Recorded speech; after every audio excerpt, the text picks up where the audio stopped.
Perusahaan obat di Semarang, Jawa Tengah berhasil mengembangkan tanaman obat untuk dijadikan obat tradisional. Perusahaan ini pun mendapat sertifikat internasional dari Badan Pengawas Obat dan Makanan Amerika Serikat. Beberapa jenis tanaman obat yang tumbuh di Indonesia seperti jahe, kunyit, meniran, dan tanaman obat lainnya sudah sejak lama dimanfaatkan masyarakat Indonesia sebagai obat tradisional untuk meningkatkan daya tahan tubuh. Melihat potensi itu, Badan Riset dan Inovasi Nasional atau BRIN mendorong perusahaan-perusahaan farmasi di Indonesia untuk mengembangkan dan menggali potensi tanaman obat tradisional sebagai bahan baku obat.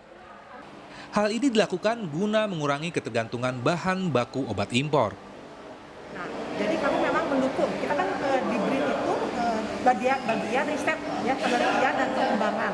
Artinya mendukung untuk kemandirian bahan baku obat. Nah, kadang-kadang kita lihat sendiri pada saat COVID itu kadang-kadang kita terpengaruh dengan bahan baku obat yang dari impor, karena hampir 90% itu impor. Nucleus Pharma menjadi satu-satunya perusahaan farmasi di Indonesia yang telah menerapkan penggunaan bahan baku obat dari tanaman tradisional yang tumbuh di Indonesia. Atas upayanya itu, Nucleus Pharma mendapat sertifikat dari Food and Drug Administration atau Badan Pengawas Obat dan Makanan Amerika Serikat. Menurut CEO Nucleus Pharma, Edward Basilianius, penggunaan bahan alami sebagai bahan baku obat tidak kalah dengan produk-produk obat dari luar.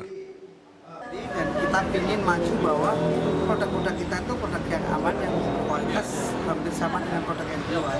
Jadi kalau kita itu ingin bahwa itu kita mendapatkan fasilitas yang namanya sertifikat FDA atau register fasilitas FDA, itu kita mau bahwa kedepannya produk kita bisa dipakai sama ekspatriat yang ada di Indonesia.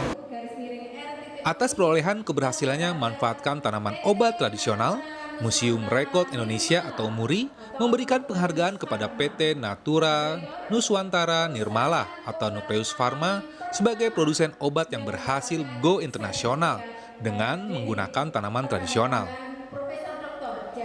Heri Widodo, Kompas TV Semarang,